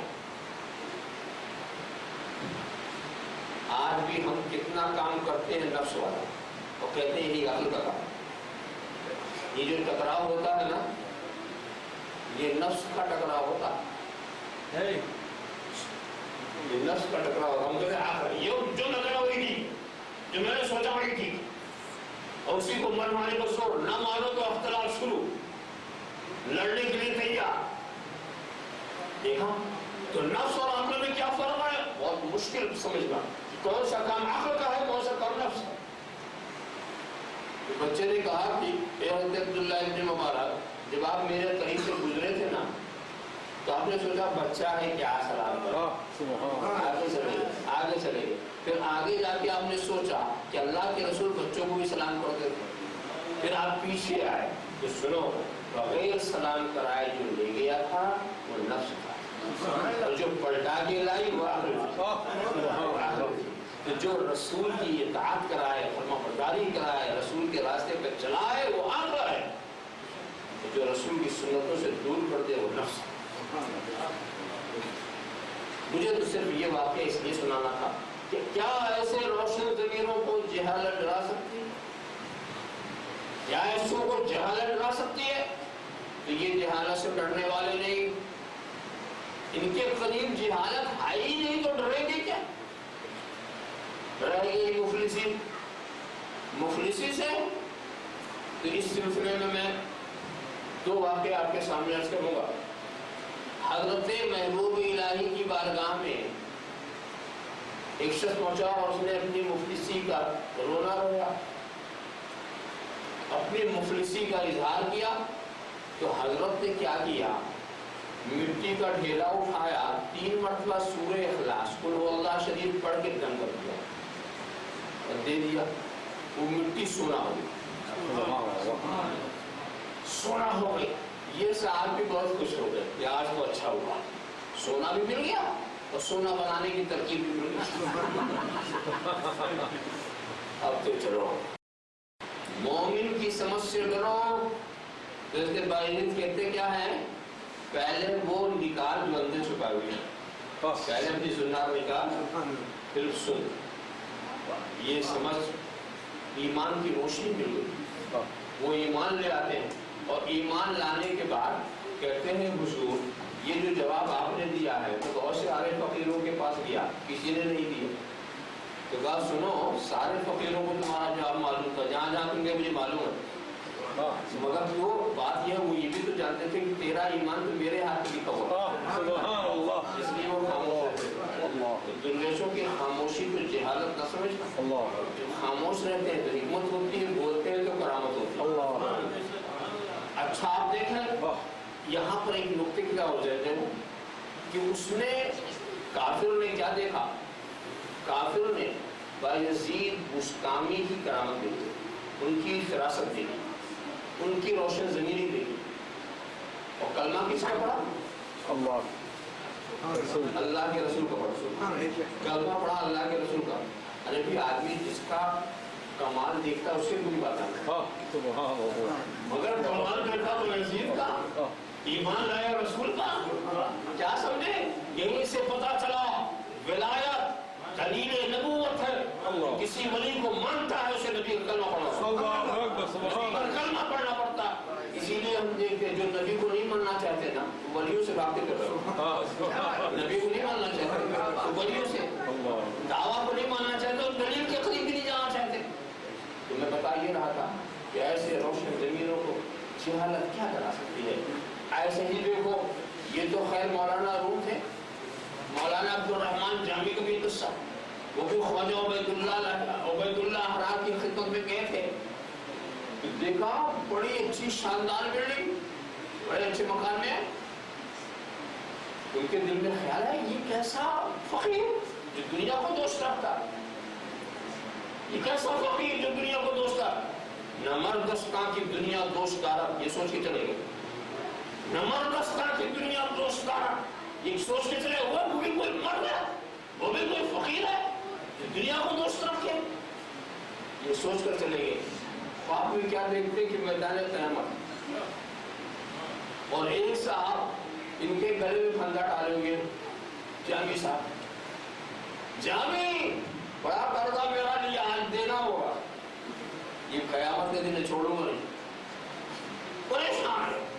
ایک دن ملتے خواجہ عبید اللہ گھوڑے پر بیٹھے ہوئے چلے آ رہے. پوچھا کیا بات ہے؟ کہا کہ میرا قرض اس نے بہت کھایا, 1 پیسہ نہیں دیا, آج میں سپنے کی چھوڑوں گا. کتنا لیا؟ کہا یہ فوراً آپ نے نکال کے دیا, جاؤ چھوڑ دو اس کو.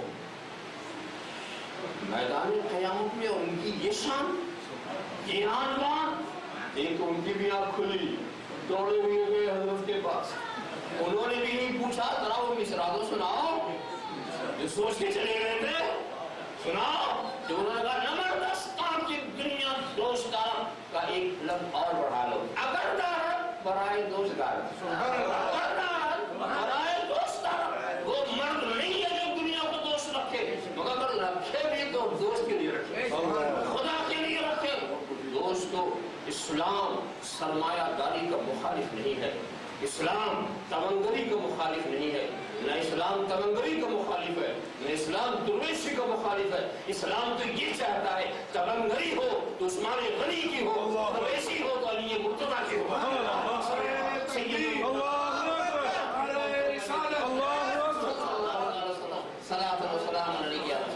اگر دارت برائے دوست دارت، اگر دارت برائے دوست دارت۔ ایسے ہی دیکھیے حضرت جنید بغدادی کا قصہ، جوانی کا عالم تھا، چلے جا رہے تھے، دیکھا دریا کے کنارے ایک نوجوان ہے، اس کے پہلو میں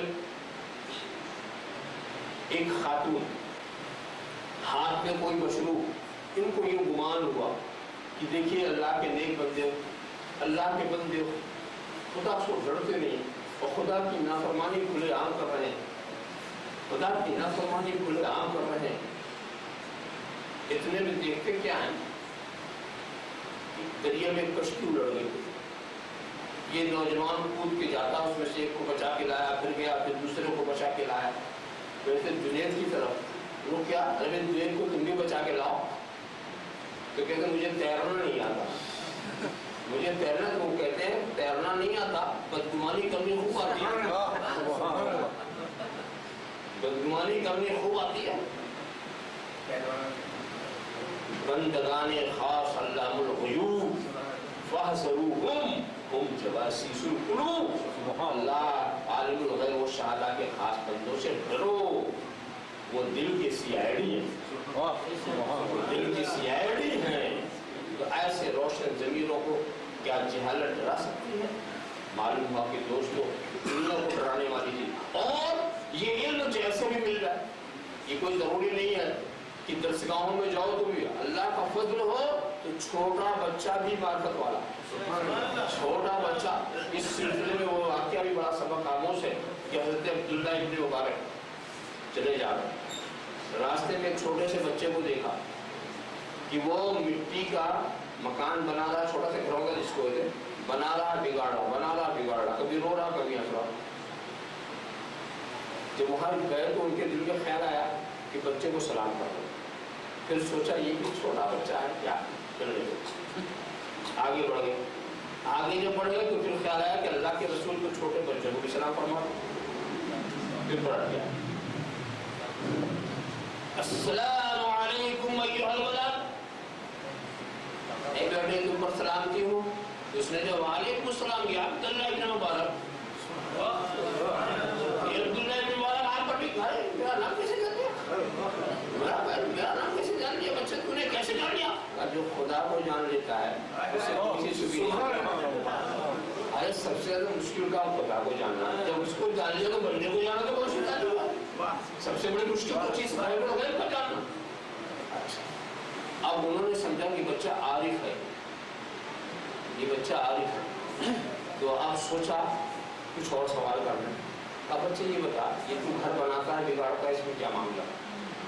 کہا میں بنا کے دکھاتا ہوں کہ میرے خدا نے ساری دنیا کو یوں ہی بنا دی، اور بگاڑ کے دکھاتا ہوں ایسے ہی بگاڑ دے گا، میرا گھروندا ہے، چاہے بناؤں چاہے بگاڑوں، اس سے مطلب جب بنایا تو کسی کو حق نہیں کہ پوچھے کیوں بنایا، اور جب بگاڑا تو کسی کو حق نہیں کہ کیوں بگاڑا، کسی کو حق نہیں کہ بندے پوچھے کہ خدا نے دنیا کیوں بنا دی اور کیوں بگاڑ دے گا، یہ کیوں کرنے کا تمہیں حق نہیں، میں دنیا کے صفات اور اس کی نفی کا نقشہ کھینچ رہا ہوں۔ پھر کہا بچے یہ بتا تو کبھی روتا کبھی ہنستا، اس کی وجہ کیا ہے؟ کہا کہ معاملہ ایسا ہے کہ عالمی ارواح میں جب خدا نے ہم سے پوچھا تھا، سارے لوگوں سے پوچھا تھا الست بربکم، کیا میں تمہارا رب نہیں ہوں؟ تو میں نے بھی کہا تھا بلا شہدنا، میری روح نے بھی کہا تھا، تو وہاں میں اس کی ربوبیت کا اقرار کر کے آ رہا ہوں، اور یہاں میں اس کا حق نہیں ادا کر پا رہا، اس کی ربوبیت کا میں حق نہیں ادا کر پا رہا ہوں، اس پر مجھے رونا ہے، اس پر مجھے رونا ہے۔ اچھا اس سوال کے بعد ایک سوال انہوں نے اور کہا، بڑا اہم سوال تھا جو ان کے ذہن میں تھا، اس کا حل ان کے پاس پائی ہے. وہ کیا کہ نفس میں اور عقل میں فرق کیا. آج بھی ہم کتنا کام کرتے ہیں نفس والا اور کہتے ہیں یہ عقل کا کام. یہ جو ٹکراؤ ہوتا ہے نا، یہ نفس کا ٹکراؤ ہوتا ہے. یہ نفس کا ٹکراؤ ہوتا. ہم کہتے ہیں یہ جو نظر ہوئی تھی، جو میں نے سوچا وہی تھی، اور اسی کو من مانے کو زور نہ مانو تو اختلاف شروع، لڑنے کے لیے تیار.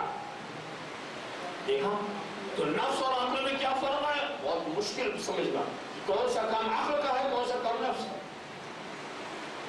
بچے نے کہا کہ اے حضرت عبداللہ ابن مبارک، جب آپ میرے قریب سے گزرے تھے نا تو آپ نے سوچا بچہ ہے کیا سلام کرو، آگے چلے گئے. پھر آگے جا کے آپ نے سوچا کہ اللہ کے رسول بچوں کو بھی سلام کرتے تھے. پھر آپ پیچھے آئے تو سنو، بغیر سلام کرائے جو لے گیا تھا وہ نفس تھا، اور جو پلٹا کے لائی وہ عقل تھی. تو جو رسول کی اطاعت کرائے، فرما برداری کرائے، رسول کے راستے پہ چلائے وہ عقل ہے.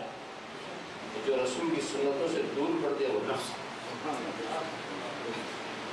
مجھے تو صرف یہ واقعہ اس لیے سنانا تھا کہ کیا ایسے روشن ضمیروں کو جہالت ڈرا سکتی ہے؟ کیا ایسوں کو جہالت ڈرا سکتی ہے؟ تو یہ جہالت سے ڈرنے والے نہیں، ان کے قریب جہالت ہے ہی نہیں تو ڈریں گے کیا؟ رہ گئی مفلسی. مفلسی سے تو اس سلسلے میں دو واقعے آپ کے سامنے عرض کروں گا. حضرت محبوب الہی کی بارگاہ میں ایک شخص پہنچا اور اس نے اپنی مفلسی کا رونا رویا، اپنی مفلسی کا اظہار کیا. تو حضرت نے کیا کیا، مٹی کا ڈھیلا اٹھایا، 3 مرتبہ سورہ اخلاص قل هو اللہ شریف پڑھ کے دم کر دیا اور دے دیا. وہ مٹی سونا ہو گئی، سونا ہو گئی. یہ صاحب بھی بہت خوش ہو گئے کہ آج تو اچھا ہوا، سونا بھی مل گیا اور سونا بنانے کی ترکیب بھی مل گئی. اب تو چلو اب آج ہی لے کے بیٹھ جائے ایک بڑا سا ٹھیلا کئی کلو کا، بیٹھ کے رات بھر دم کرتے کرتے خود بے دم ہو گیا. وہ سونا کیا بنے، سنہرا بھی نہیں ہوا کہ رنگ ہی بدل جاتے، رنگ ہی بدل جاتا. دوسرے دن بوجھل دل و دماغ کے ساتھ بارگاہ محبوب الہی میں پہنچا. کہا حضور آپ نے تو 3 ہی بار پڑھا تھا، میں تو دم کرتے کرتے حیران ہو گیا، اور سونا کیا سنہرا بھی نہیں. کیا پیاری بات انہوں نے فرمائی تھی. اللہ کے کلام میں مٹی کو سونا کرنے کی پوری قوت موجود ہے، مگر پہلے نظام الدین کی زبان پیدا ہے.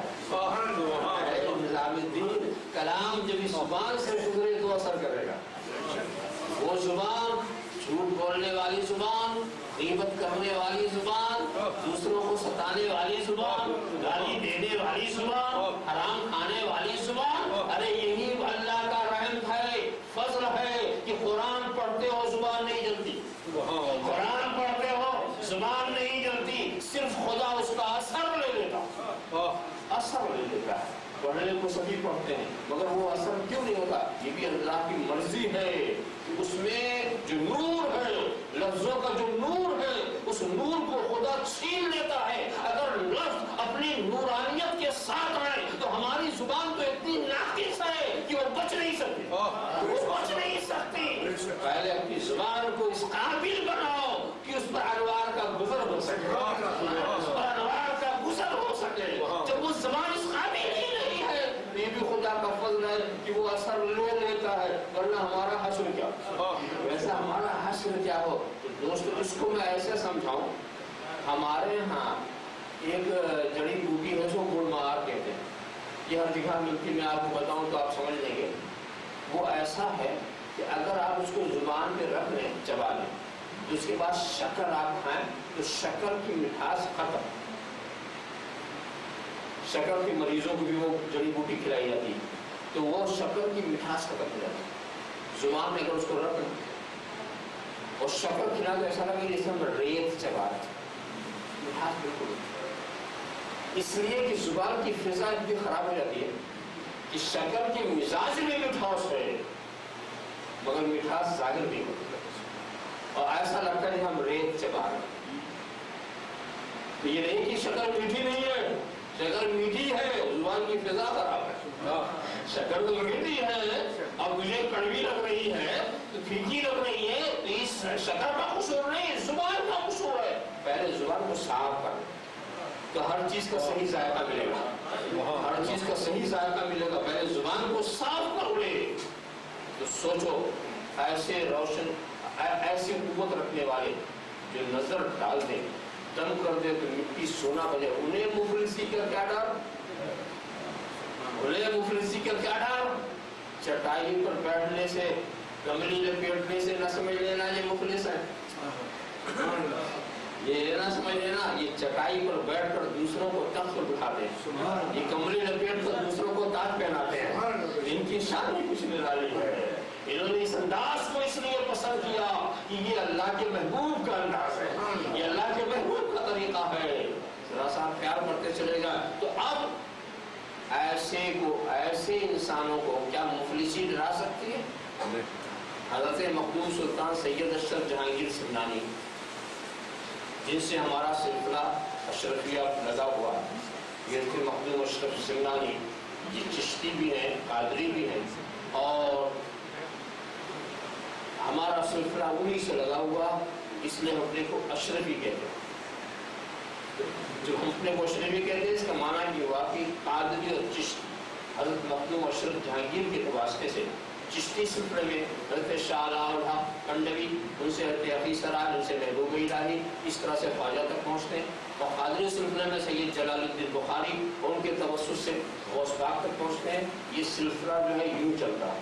تو یہ جو ہمارا سلسلہ اور ہمارا خاندان جو ہے وہ حضرت مخدوم اشرفی کے بھانجے جو سیدنا غوث پاک کی اولاد سے تھے وہ ہمارا خاندان ہے. اسی لیے ہم اپنے کو سلسلے کے لحاظ سے اشرفی کہتے ہیں اور خاندان کے لحاظ سے جیلانی کہتے ہیں. حضرت مخدوم اشرف کی یہ جو بھانجے تھے حضرت عبدالرزاق نور العین، ان کو کیمیا بنانے کا بڑا شوق ہے. کیمیا یہ چکر تھا. اچھا کیمیا بنانے والے جو ہیں محنت بڑی ہوتی ہے مگر جو آخری آنچ ہوتی ہے وہی خراب ہو جاتی ہے. ہمارے کیمیا بنانا سونا بنانے کی ترکیب، تو کیمیا بنانے کا جو حضرت مخدوم نے سنا کہ صاحبزادے کو کیمیا بنانے کا بہت شوق، بلایا اور بلا کے دیکھیے تعلیم کیسی دے رہے ہیں. مجھے استنجے کے لیے مٹی کا ڈھیلا چاہیے، لا گئے لینے کے لیے. جب وہ ڈھیلے کو لائے پیش کیا آپ نے خاص نظر ڈالی سونا. کہا بیٹا میں نے سونا نہیں مانگا، میں نے تو مٹی کا ڈھیلا مانگا. پھر دوبارہ مٹی کا ڈھیلا لے کر آئے، پھر نظر ڈالی پھر سونا. کہا پھر تو وہی سونا ہے، میں تو مٹی کا ڈھیلا مانگتا ہوں. پھر جا لے آؤ، پھر جا کر مٹی کا ڈھیلا لے کر آتے، پھر نظر ڈالی پھر سونا. وہ بھی عاجز آ گئے. کہا حضور میں تو مٹی کا ڈھیلا ہی لاتا ہوں مگر جب آپ نظر ڈالتے ہیں تو سونا بن جاتی ہے، جب آپ نظر ڈالتے ہیں تو سونا بن. کہا بیٹے اس طرح کا کیمیا بنانا چاہیے، اس طرح کا کیمیا بنانا چاہیے. اور رات بھر بھٹائی کرنے والا رات بھر آنچ پہ کھانے سے کیا فائدہ، ایسا کیمیا سیکھ. جن کی نگاہیں ایسا کیمیا تیار کرتی ہوں وہ مفلسی سے ڈرنے والے نہیں، وہ مفلسی سے ڈرنے والے نہیں ہیں. اور جناب والا کس چیز سے آپ ڈرتے ہیں؟ چور ڈاکو سے. ارے بھائی چور ڈاکو کی بات کیا کی جائے، سیدنا غوث پاک کے واقعات تو مشہور ہیں. آپ کے مشہور ہے کہ غوث پاک کے گھر میں کون آیا؟ چور آیا، اچھے سوچ کر آیا ہوگا، اچھا سوچ کر آیا ہوگا مگر جو سوچا اس سے بھی اچھا مل گیا.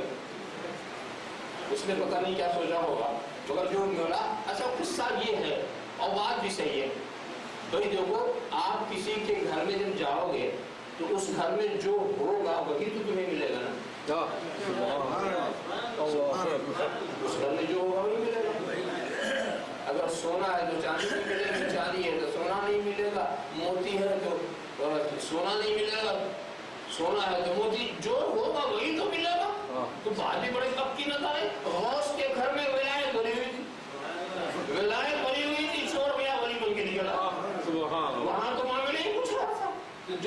چور کو ولی بنا دے وہ چوروں سے ڈرے گا کیا؟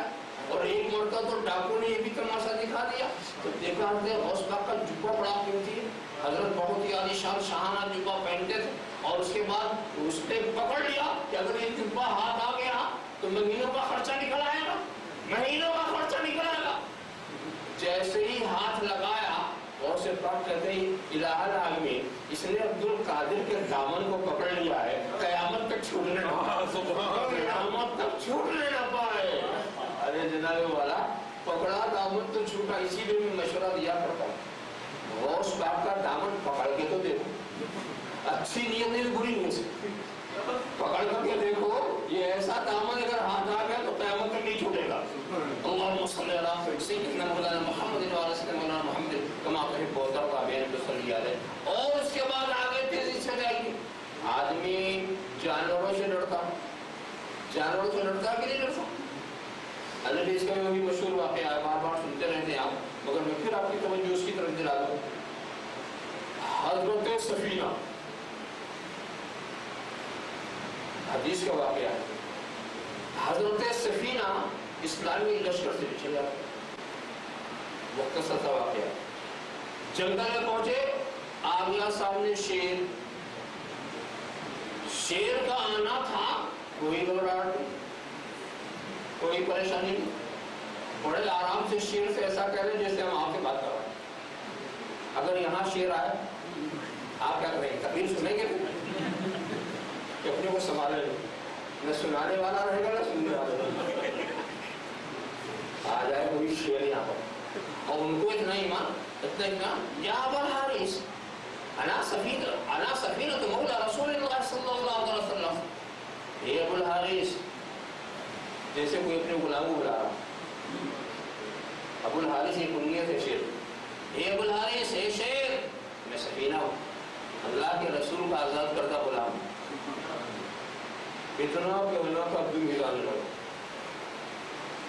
یہ جانوروں کا دم ہلانا یہ طاقت فرمانبرداری کی نشانی، دم ہلانے لگا اور اپنے عمل سے ظاہر کیا کہ جب تو رسول کا غلام ہے تو تیرا غلام، میں رسول کا غلام ہوں تیرا، اور پھر غلامی کا انداز بھی دکھایا، آگے آگے جا رہا، پیچھے پیچھے آپ جا رہے، راستہ صاف کر رہا، راستہ صاف کر رہا، اور اسلامی لشکر جب قریب آیا تو وہاں تک پہنچا دیا اس نے، ایک ودائی آواز لگائی، واپس آ گیا۔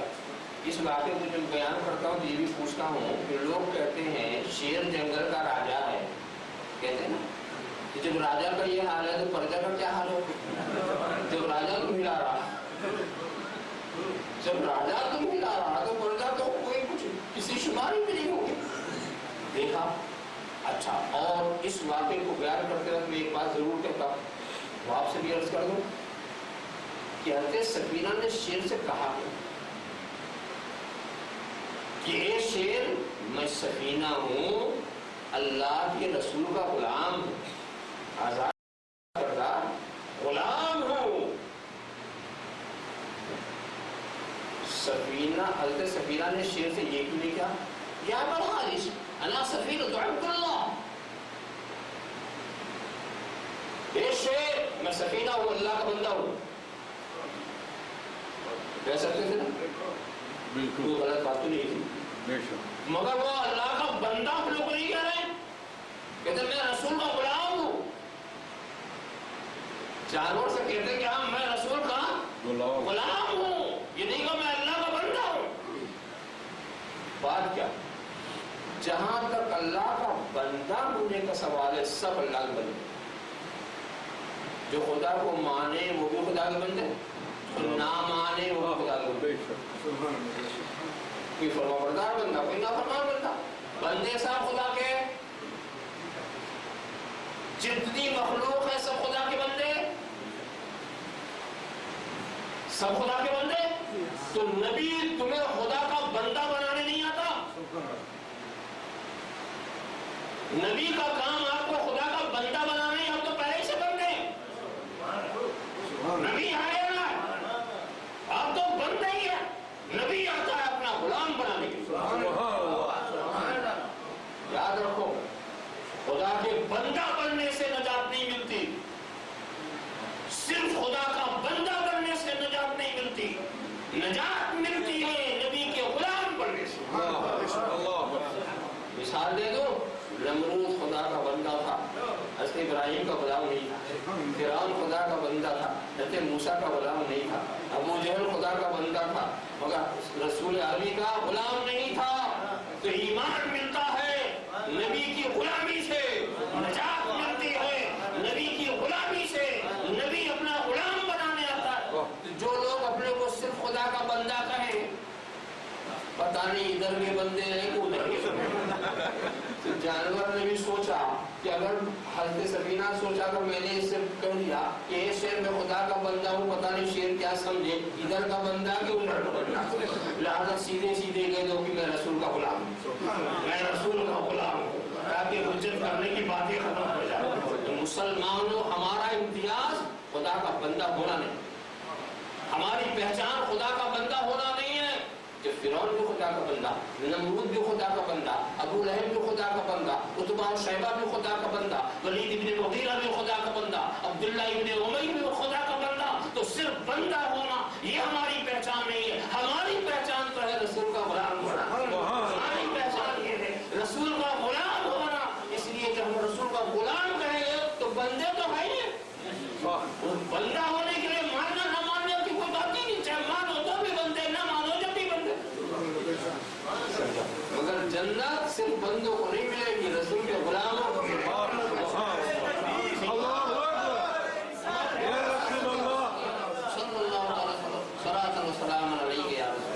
تو بتاؤ ان کو کیا جہالت ڈرا سکتے ہیں؟ ان کو جہالت ڈرا سکتی ہے کیا؟ شیر بھالو یہ ڈرا سکتے ہیں؟ نہیں دوستو، یہ نہیں ڈرا سکتے۔ واقعات بہت ہے، ایک چیز پر بات کی جا سکتی ہے، مگر میں تیزی سے آپ کو لے جانا چاہتا ہوں۔ موت کے وقت سے لوگ ڈرتے ہیں کہ نہیں؟ کوئی مرنا چاہے گا؟ پوچھو کسی سے۔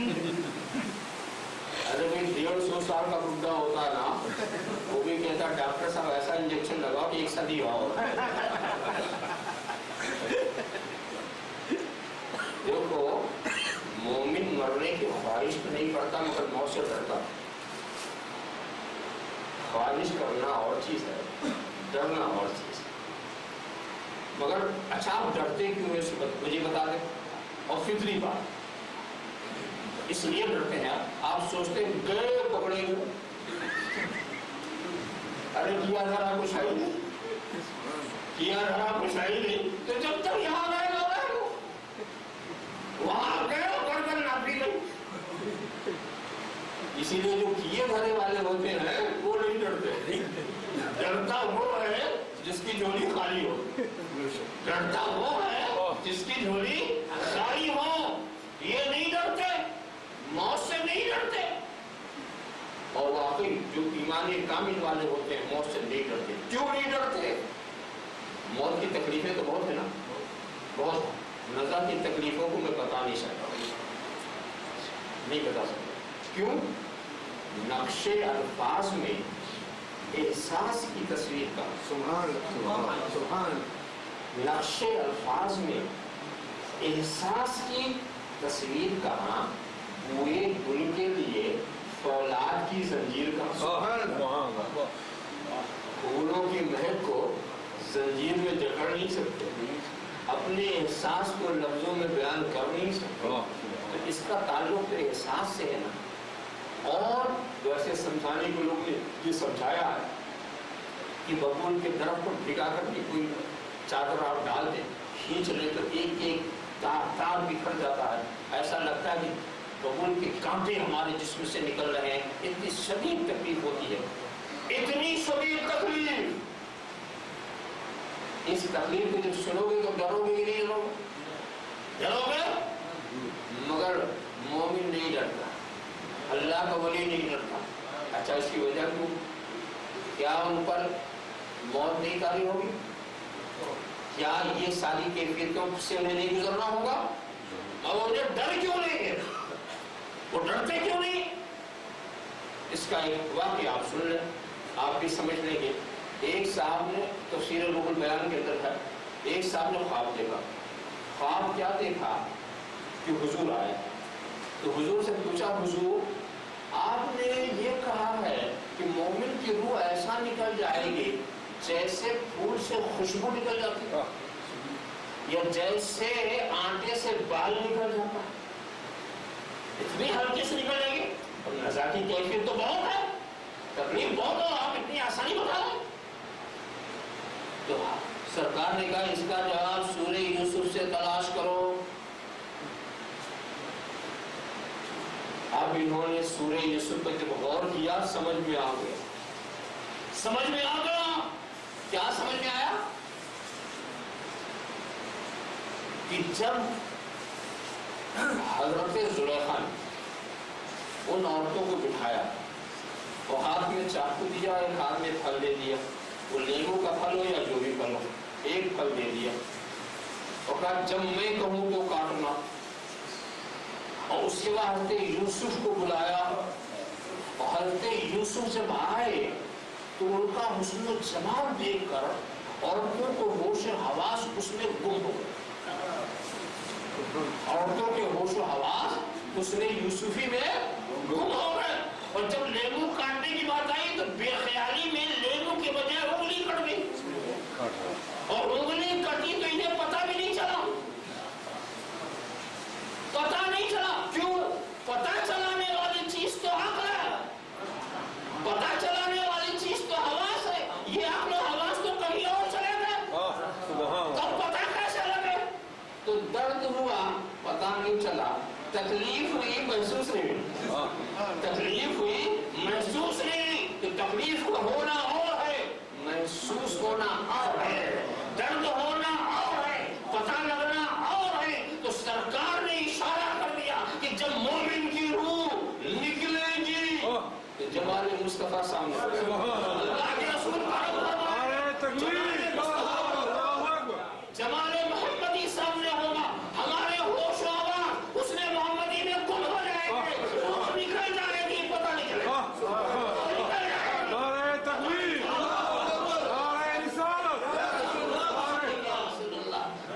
روح سے نکلی، تکلیف ہوئی، پتہ نہیں چلا، درد ہوا محسوس نہیں ہوا. اس لیے کہ جو چیز محسوس کرتی وہ کہیں اور ہے. جسے محسوس کرنا تھا وہ تو حسن محمدی میں گم تھے. پتہ چلا یہ رسول کے کرم سے ایسا ہوا. مگر ایک بات میں یہاں پر اور کہتا ہوں، رسول کس کے سامنے آئیں گے؟ وہ بادشاہ ہیں، سرکار ہیں، ان کو کوئی زبردستی نہیں ہے، جہاں جانے آئے جہاں جانے ہیں. مگر ایک بات تو پکی ہے. پکی بات کیا ہے؟ کہ رسول اسی کے سامنے آئیں گے جس کا عقیدہ ہے کہ رسول آ سکتے ہیں. جس کا عقیدہ ہے کہ رسول، اور جو ابھی سے یہ بنائے ہوئے کہ رسول نہیں آ سکتے، نہیں آ سکتے، تو وہاں رسول کیوں آنے لگے؟ تم نہیں آ سکتے تو نہیں آئیں گے. تو معلومہ کی نزا کی ساری تکلیف انہیں کے لیے ہے، رسول کے چاہنے والوں کے لیے. کمر کے بہت میں تو صلی اللہ علیہ وسلم صلاۃ و سلام علیہ یا رسول اللہ. بولو ایسے وقت سے کون ڈرے گا؟ یہ تو سرکار کے دیدار کا وقت ہے، یہ تو زیارت کا وقت ہے. ایسے وقت سے اللہ کا نیک بندہ، اللہ کا مومن کامل ولی جو ہے کبھی نہیں ڈرتا. اور قبر کی منزل اندر، وہاں تو سوال جواب ہوں گے نا، سوال جواب ہوگا. سوال جواب کی بات تو میں نہیں ابھی چھیڑتا، مگر ایک واقعہ سنا دوں. حضرت جنید کا وصال ہو گیا. ان کو کسی نے خواب میں دیکھا، کسی بزرگ نے پوچھا یہ بتائیے کہ جب آپ اندر گئے تو نکیرین کے سوال جواب سے کیسے چھوٹے؟ کیا معاملہ تھا؟ کہا ہاں وہ آئے تھے، وہ حضرات نکیرین آئے تھے. تو پوچھا تھا مجھ سے کیا پوچھا تھا؟ میں نے رب کو کہا تمہارا رب کون ہے؟ تو میں نے ان سے کہا کہ میرے رب نے عالم ارواح میں ہم سب سے پوچھا تھا الا بربکم، کیا میں تمہارا رب نہیں ہوں؟ تو سبوں نے کہا تھا، تو میں نے بھی کہا تھا بلا شہیدنا، بلا شہیدنا، تو میں نے بھی کہا تھا. تو میں اس مالک کے سوال کا جواب دے چکا ہوں. اب میرے رب سے پوچھو کہ جنید تیرا بندہ ہے کہ نہیں؟ جنید تیرا بندہ ہے کہ نہیں؟ اور رشتوں نے کہا یہ تو اس کو